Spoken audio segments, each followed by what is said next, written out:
guys. Sorry, I just actually got a little thing that was saying that the connection was low. So hopefully I'm on and you can hear me and see me if you're watching the replay. And I just wanted to come on. I thought about pre-recording a video and sharing this moment with you, but I thought, like, I don't know, it's kind of better to do it live and in the moment.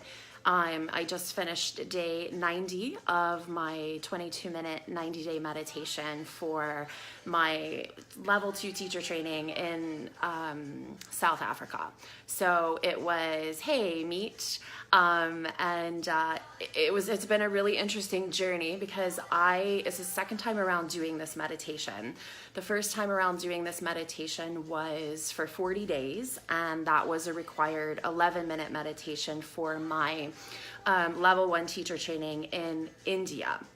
And so we started this meditation on day 1 in India. So we would have had, 29 days of it completed before we left India. And then we would have to just make it to 40 days on our own, plus a 31-minute meditation on our own once we got home. And from the first day that I did this meditation, it was so incredibly difficult for me.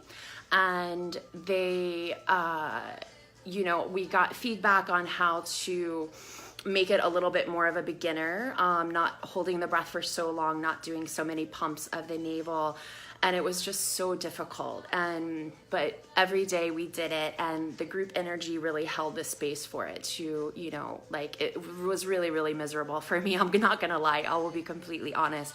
A lot of the breathing meditations have been really difficult for me. But I think it was in India on day 28, we had a day off. And so on our days off, we had one day off a week. We were responsible for doing the 11-minute meditation ourselves.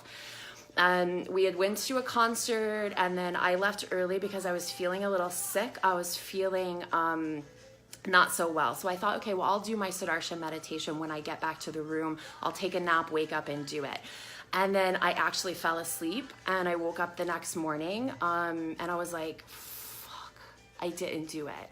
So while in India, I had to start over from day 1, because it's kind of the commitment to yourself when you do a 40-day or more, 90-day or 120, whatever, that if you miss a day, you start from day 1. So it's kind of your commitment to yourself and learning how to show up for yourself.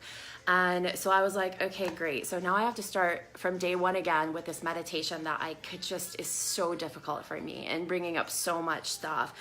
And really, quite honestly, it makes me feel like I'm gonna have to just catch my breath. And so anyway, that's a whole other story.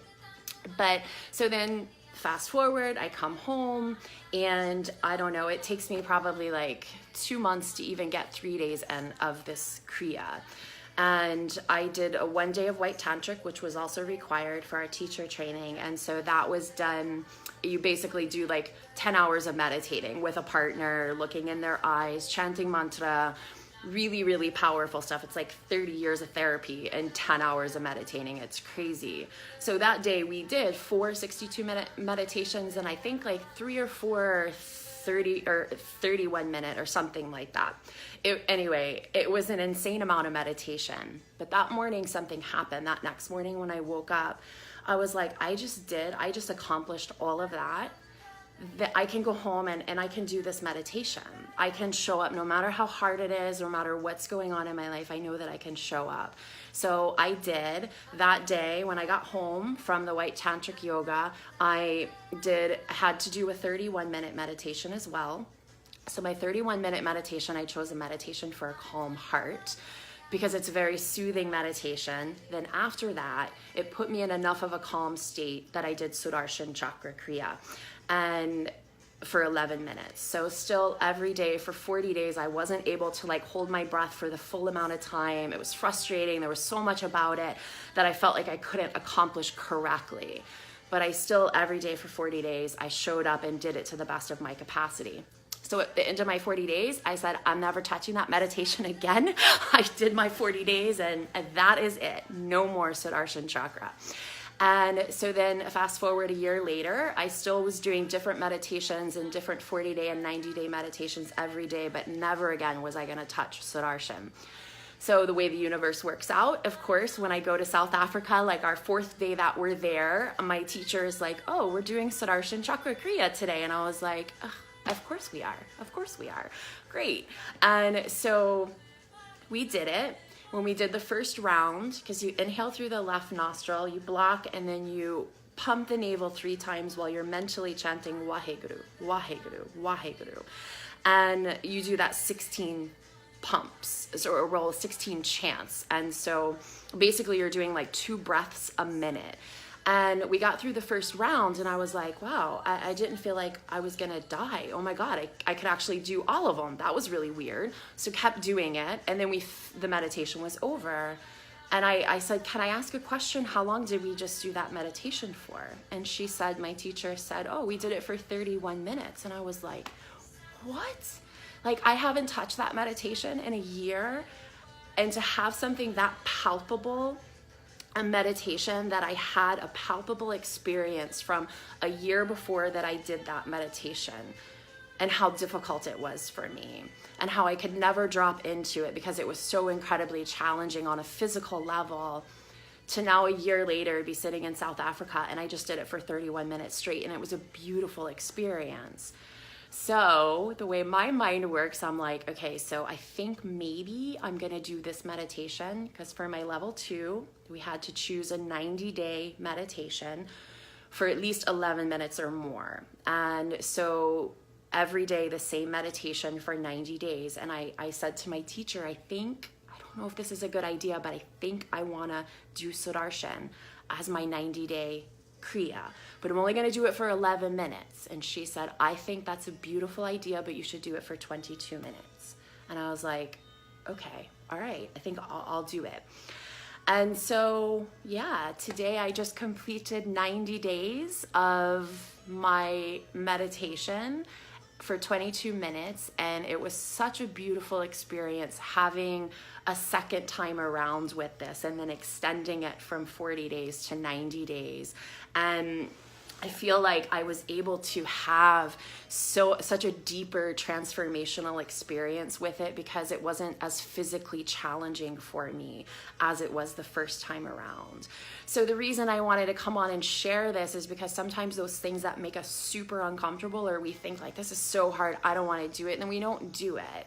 And sometimes by really revisiting those things, we can really find parts of ourselves and layers of ourselves that we didn't even know we were capable of doing things. And I think that it can be such a beautiful process to like have that pride in yourself, where you just really realize you accomplished something major for yourself. And so because I was able to do it and had such a different experience with it, I was able to really go deeper in the layers of what the meditation is actually for. And yeah, I feel like that meditation and choosing on my own to do it again for 90 days, I feel like I just like earned some street cred with myself with the meditation, like, and to really just be able to navigate our lives. Like for 90 days, we're different every day. We have things happening all the time, different emotions, different energy. And for 90 days, every day, that was a consistent thing that I did for 22 minutes. With pneumonia, it was not easy. I just did what I could. And I think that that was really the lesson in choosing to do something. For me, this has been the best thing I ever did, was starting to learn to do these 40-day, 90-day meditations. There's also 120 days, and there's also 1,000 days. And so for me, it's been the biggest gift for myself, because it's allowed me to start to develop the confidence in my voice, and really a deep place of teaching from, because yeah, it just, when to have those experiences every day with something is a challenge and brings up a lot of stuff. But when we can get through that, and when we learn to navigate those rough seas, and even the good seas, like the calm seas, the calm waters, when we can learn to navigate that with just this flow, I don't know, stuff just starts to happen, and it's a really beautiful process. So I have rambled for quite a long time, and I don't have my reading glasses, so I can't see I know I see if that there were a few people that joined. So thank you for joining. I'll actually see your names when I put my reading glasses on. Actually, I can do that now. And oh, Andrea. Hi, Andrea. Carrie.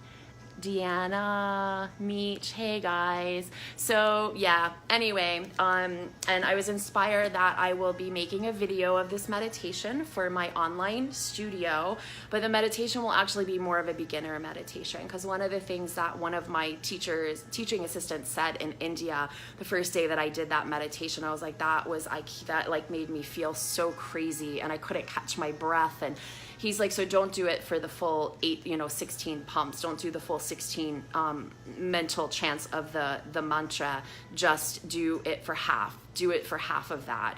But there's no videos out there for doing it for half. There were no resources for a more beginner version of it. And so I think that that's something that I'm inspired to do, is to make a video that's more of a beginner version. So it would just be half of the amount of the time holding the breath, and working our way up to that, so because it's all a journey and a process, and that's why they call it a practice, because it is a practice. And yeah, so I just wanted to come on live in the moment instead of a pre-recorded video and just share my joy of really that journey of being able to have a palpable meditation that I had experience with when I first started my Kundalini journey as a teacher 2 years ago, to now having that experience with that same meditation that I said I'd never touch again. Having that experience of doing it for 90 days was really quite special, and I'm quite proud of myself today. And I just wanted to share that it's okay to be proud of ourselves when we do something, when we learn ways to show up for ourselves, when it was really a difficult thing for me to always do. I could never speak up for myself. I could never share what I really needed to, and just dealt with a lot of deep kind of fears. And so just wanted to come on and share that sometimes doing those things that make us feel uncomfortable can be the best catalyst for growth for us. And so sending you guys so much love, big hugs and big love, and ciao.